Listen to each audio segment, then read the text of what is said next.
Okay na, spark plug lang talaga sira. Diba?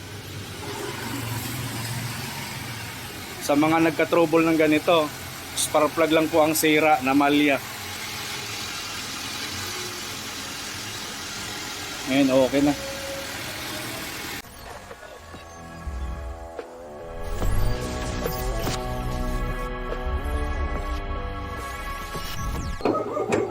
Sabi ko, baka unahan mo pa kami. Sige nga, start mo daw.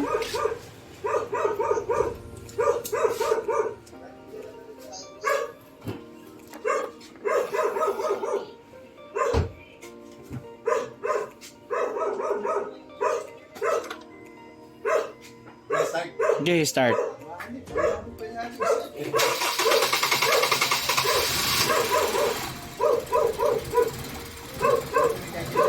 May check engine. Naka-check engine.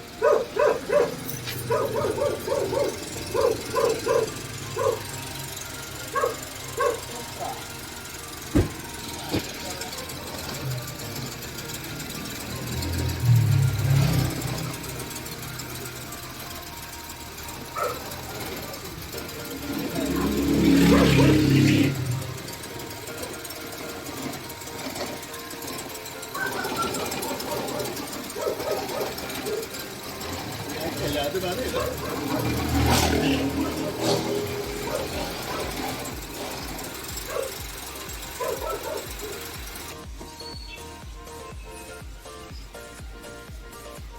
No codes po eh, walang check engine.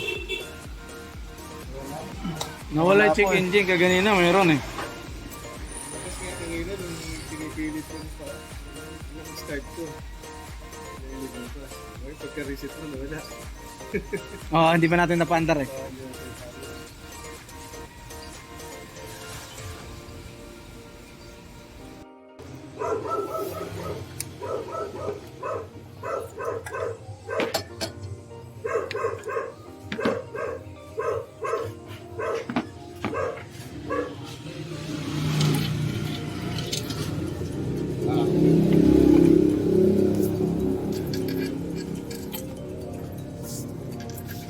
Upload natin sa YouTube yun.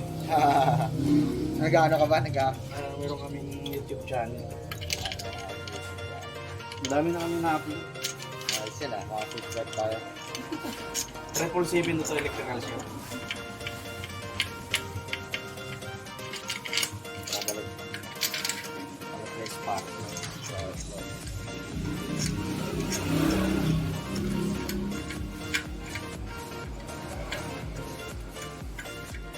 Mangyayari din sa iba to, alam nila kung malya. Ito, bigla na lang namalya, hindi mo naman alam kung ano nangyari. Tapos walang lumabas sa port code, ang gagawin natin? Pero posible kaya sa gasolina talaga yun. Posible, spark plug at saka gasolina muna talagang yun doon nagmumula yung ganong palya eh. Para ka sa spark plug lang. Sana ito lang problema. Kasi kung sa gasolina, kamat ulo yan. Madami-dami din yun. Dami pa naman pinakarga nun.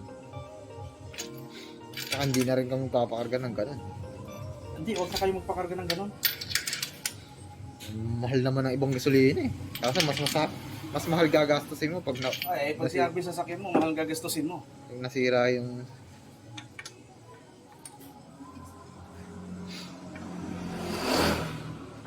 Naka-handbrake ba ito?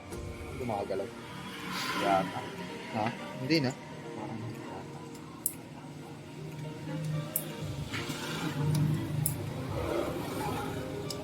Hirap na susi na.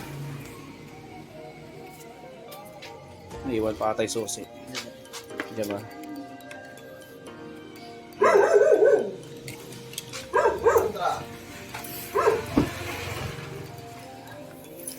Yeah.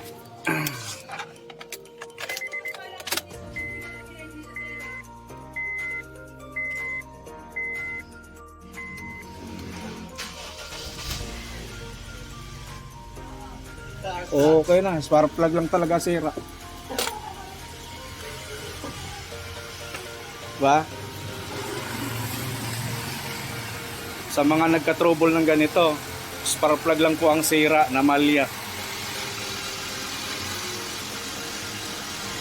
Ngayon, okay na.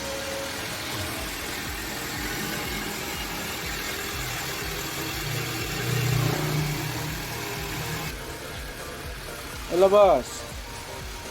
Ay. Okay na, one click na. Oo, nag one click na.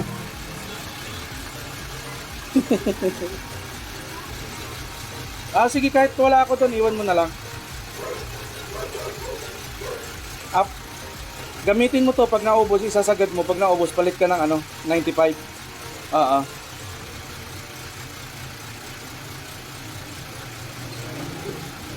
Sige lang, okay lang. Okay, sige. Okay, thank you.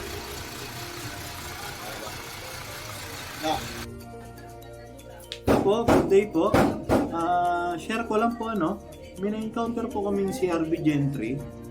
Yung modelo ng CRV ngayon na para siyang hatchback. Kung mapapansin nyo po sa video, hard starting siya, tapos rough idle siya.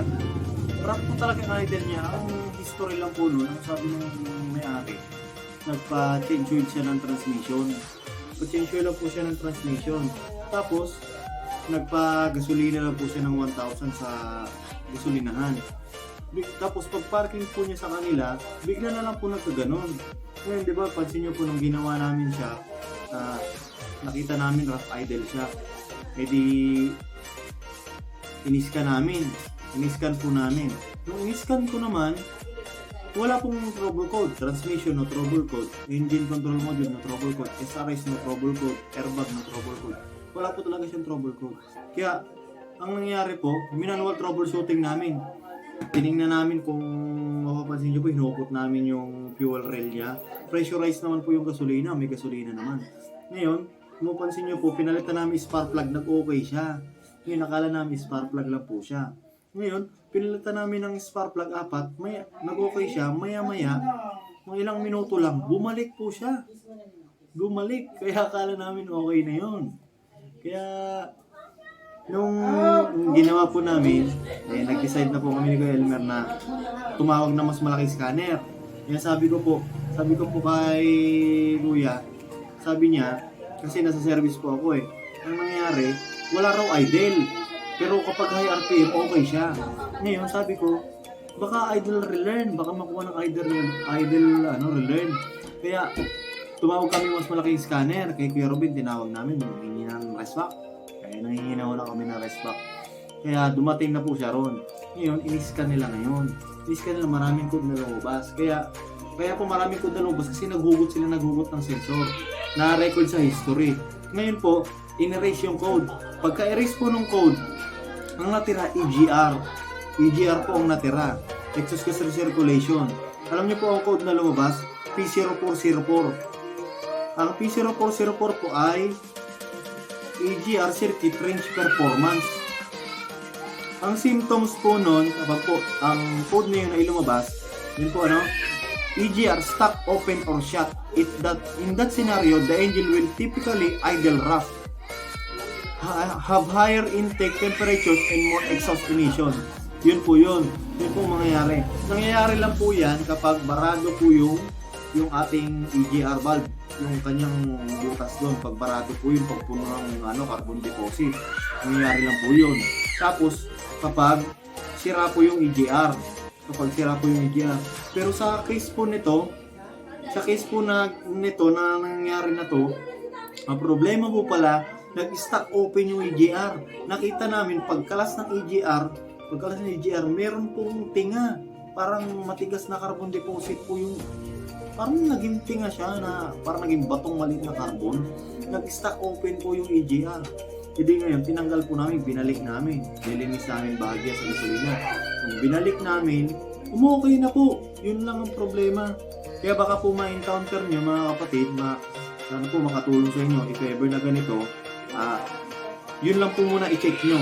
I-check nyo po yung fuel pressure, yung sa fuel rail line. Check nyo po muna yan kung may gas.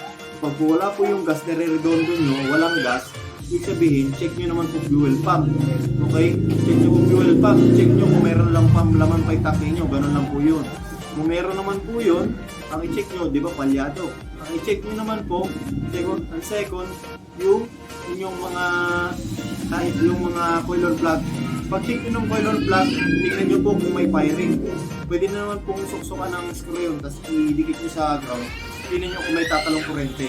Ganoon lang po, 4 po yung i-check nyo, okay?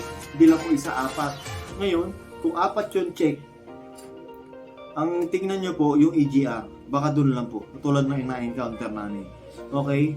Ganoon lang po. Kaya sana po matulungan namin kayong mga magka-trouble po ng ganon. If ever na magka-trouble kayo ng ganon, yun po muna ipa-check nyo sa nagto-troubleshoot dun sa gumagawa. Para po hindi malaki yung gastos natin, hindi malaki yung ma-consume ng may-ari. Kung papalitan, sabihin palitan ganito, hindi naman talaga accurate yung troubleshooting, maganda po step by step kung paano po namin na-encounter yung baka ganun din po sa inyo. Kaya maraming salamat po, ano? At yun po, shoutout nga po pala ron sa mga loyal po natin mga subscriber. Yun po sa mga Sir Aaron, maraming salamat sa tiwala. Kaya yun po, yung Nissan po na ginawa po natin, yun po yung may-ari niya. Kaya maraming salamat po sa mga subscriber po natin. Patuloy po tayo na sumubaybay at kung meron po kayong gustong matutunan, pwede po namin i-demo sa inyo, pwede po namin kayo i-guide kung meron po kayong katanungan about sa electrical o kung diagraman po yan, pwede po namin ibigay sa inyo. Okay, sa mga ilaw-ilaw, yun. Kaya yun po, maraming salamat at patuloy po tayo mag-subscribe, patuloy po tayo mag-like and share at pahit na rin po yung notification bell para if ever na mag-upload po tayo ng panibagong video ay mo-notify po kayo. Kaya maraming salamat po. To God be the glory. Kaya God bless us.